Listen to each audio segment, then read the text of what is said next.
So, welcome to my channel.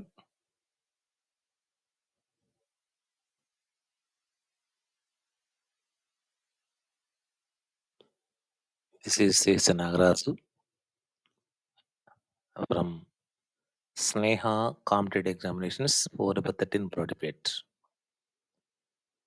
So, I feel happy to give this presentation to you because you have been preparing for a long time for these examinations to crack TET English very easy.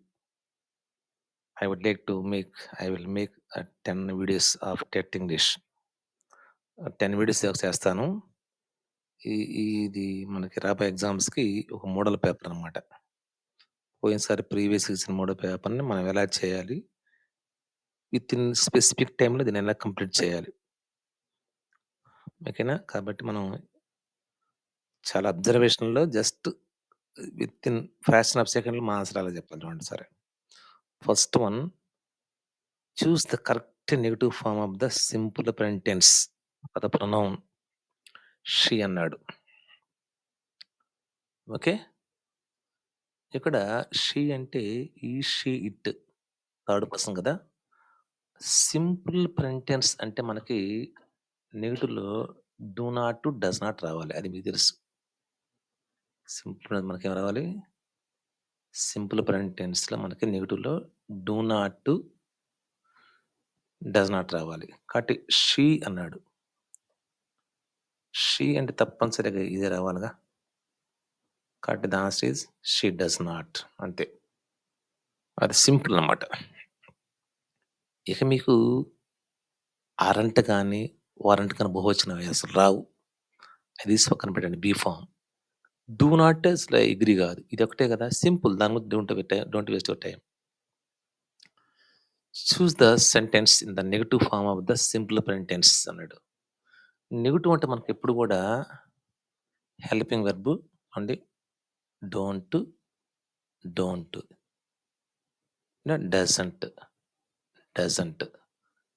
ఈ పక్కన కరెక్ట్‌గా ఉంది. Agree అయింది. ఇది agree కాల. ఇది agree కాల. ఇది ఎగ్రీ అయింది కానీ ఇటు ఉన్నటువంటి ఇంకో వెర్బ్ ఎగ్రీ కావట్ల. చూడండి. ఇది హెల్పింగ్ వెర్బ్. మరి వాట్ అబౌట్ మెయిన్ వెర్బ్?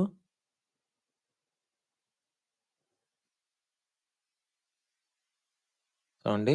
ఎప్పుడు కూడా డూ నాట్, డస్ నాట్ పక్కన ఎప్పుడు కూడా వెర్బ్ 1 ఉండాలి. వెర్బ్ 1 అంటే ఇక్కడ ఏముండాలి మనకి V1 ఉండాలి.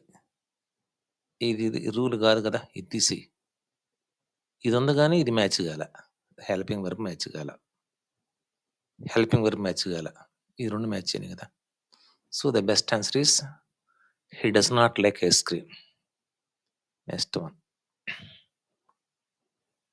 Choose the grammatically correct sentence from the following అన్నాడు. గ్రామాటికల్లీ కరెక్ట్ సెంటెన్స్ అంటే ఏంది? He is not superior. Superior, inferior, junior పక్కన ఎప్పుడు కూడా దెన్ బదులు టు రావాలి. ఈ టు 2 సార్లు వచ్చింది కదా! అయితే ఇక్కడ మనకి ఈ లాస్ట్ వన్‌లో he is not superior to you. He is more superior to you ఉన్నది. ఎందుకంటే సుపీరియర్‌లోనే కంపారిటివ్ ఉంది. మళ్ళీ మోర్ రాదు కదా! కాబట్టి మోర్ రాదు కాబట్టి మనం తప్పనిసరిగా గుర్తుంచుకోవాల్సిన విషయం ఏందంటే దిస్ ఈజ్ ఎక్స్‌ట్రా యూజ్ అన్నమాట. కాబట్టి దిస్ ఈజ్ కరెక్ట్ ఆన్సర్ ఏందంటే ఫోర్త్ వన్ కరెక్ట్ ఆన్సర్. తర్వాత ఇక్కడేమనంటే సీక్వెన్స్ నెక్స్టే దాంట్లో డౌట్ లేదు. కుడ్ యూ రిపీట్ అంటే మళ్ళా చెప్పగలరా?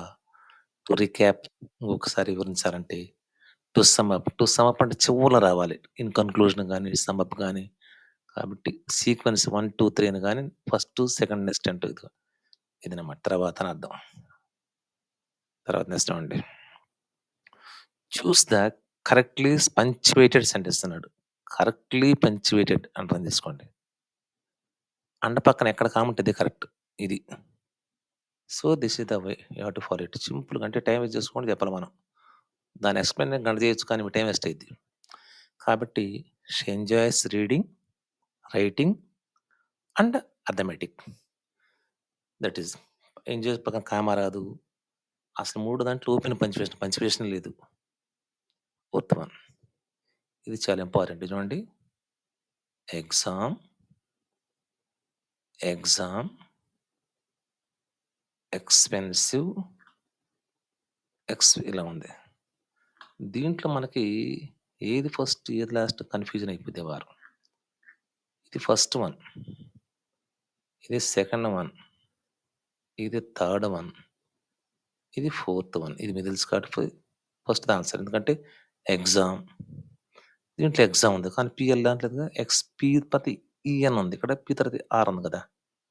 చాలా సింపుల్ అన్నమాట. డిక్షనరీ అంటారు మీరు పెట్టుకోవచ్చు. First one డీబీసీఏ.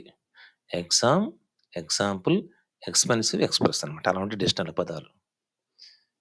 ఇది కాజ్ అండ్ ఎఫెక్ట్ అన్నాడు. Cause and effect. Cause and effect అంటే చాలా ఇంపార్టెంట్. దేర్‌ఫోర్, లైక్‌వైస్ ఆ విధంగా, మీన్‌వెల్ ఈ సమయంలో, సిమిలర్‌లీ, పోలికమస్ దేర్‌ఫోర్ అంటే cause and effect. Next one. Simple sentence అంటే ఇది మీకు తెలియాల్సింది.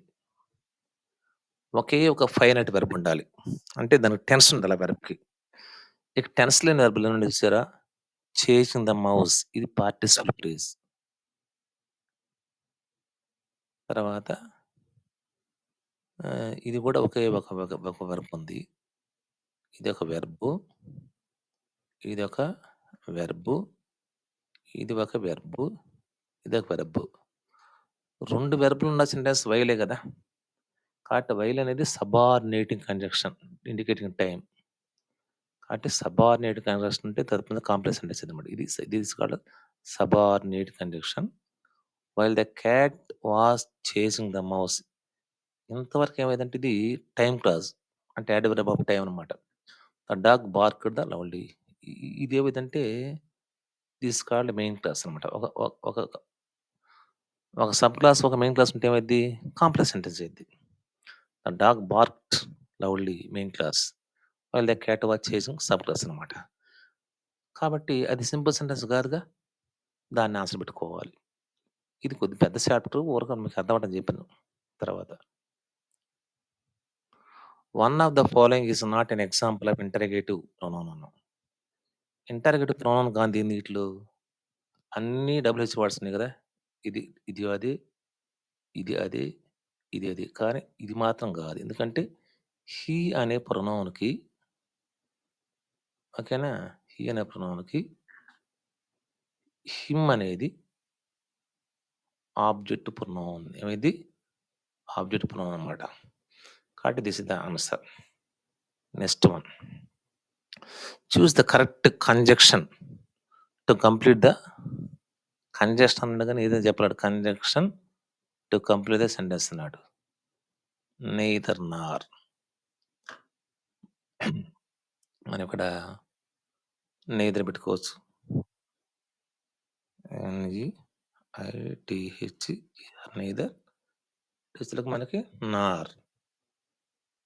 సింపుల్ కదా! ఓకేనా? నార్ అంటే N O R nor. So, that's very important.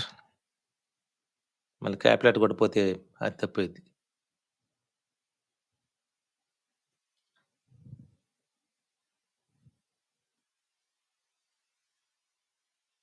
So, this is the answer. Either nor. Either పక్కన ఇక్కడ అసలు మనకి ఇది రాదు గదా! ఏం రాదు? అసలు ఆర్ ఏంది? ఓర్ ఆర్ ఉండాలి కదా! బోత్ అండ్ దేర్‌ఫోర్ ఇది రాదు. నాట్ ఓన్లీ పెట్టాల్సుంటే నౌన్ పెడతాం. కాబట్టి choose the correct neither the sun rises సూర్యుడు ఉదయించలేదు. Not the moon appears. Moon కూడా రాలేదన్నమాట. Choose the phrase verb that means to delay or postpone. Delay అన్న వాయిదేయటం. పోస్ట్‌పోన్ అన్న వాయిదేయటమే. సెటిల్ డౌన్ కాదు. Hold off. హోల్డ్ ఆఫ్ అంటే ఆపటం అన్నమాట. కాబట్టి హోల్డ్ ఆఫ్ అంటే వాయిదేయటం. గివ్ అప్ అంటే వదిలేయటం. బ్రింగ్ అంటే పెంచటం అన్నమాట. Choose the type of sentence that typically ends with a question mark అన్నాడు. ఇంటర్‌గేటివే గదా! సింపుల్ గదా! ఇంటర్‌గేటివ్‌తో అర్థమైందన్నమాట. డిక్లరేటివ్ అంటే ఫుల్ స్టాప్. ఎక్స్‌క్లమేటరీ అంటే ఎక్స్‌క్లమేషన్ మార్క్. ఇంపెరేటివ్ అంటే ఫుల్ స్టాపే. Next one. Where are you? Where are you going dog? Wolf asked. చూసారా? ఇది డైరెక్ట్ క్వెషన్. ఇది ఇండైరెక్ట్‌గా ఇలా ఎళ్ళిపోయి ఇది ఇలా రావాలన్నమాట. ఆర్డర్ ఇదేమో this is called reporting clause. ఇది చాలా ఇంపార్టెంటు. ఒకసారి ఇది అడిగాడు. ఇదేమైద్ది? దిస్ కాల్డ్ ఎన్‌సి అంటే నౌన్ క్లాస్. అంటే ఇది ఆబ్జెక్ట్‌తో సమానం మాట ఇంకో మాట చెప్పాలంటే. ఆబ్జెక్ట్‌తో సమానం దాని ఫంక్షన్ అది. Wolf asked the dog where అన్నాడు. కాబట్టి ఇక్కడ ఏంటి? ఇక్కడ ఆర్డర్ ఇది ఇటు రావాలి కదా! కాబట్టి అది కూడా ఫెయిల్ అయిపోయింది. ఇక్కడ చూడండి the dog where he was going. ఇది నౌన్ క్లాస్. కరెక్ట్ ఆన్సర్ ఏమైద్ది? ఇదనమాట. కాబట్టి the wolf asked the dog where పక్కన వేర్ దీన్నేమంటారంటే దిస్ ఈస్ కాల్డ్ చూడండి ఇక్కడ.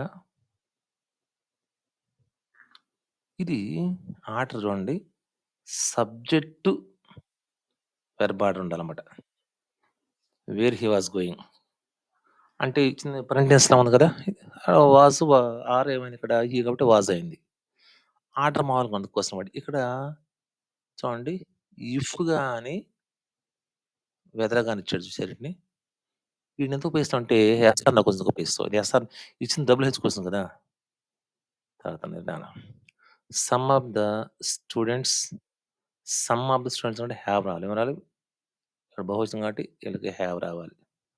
కాబట్టి మనం ఇక్కడ ఏం పెట్టుకోవాలి? Have. Have is the correct answer.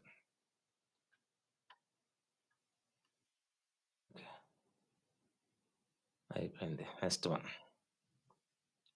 ఇక్కడ చూడండి. A disease that affects a large number of people in an area at the same time అన్నాడు. ఒకేసారి ఎంతమందికి అటాక్ చేసిందంటే దాన్ని దట్స్ కాల్డ్ ఎపిడమిక్.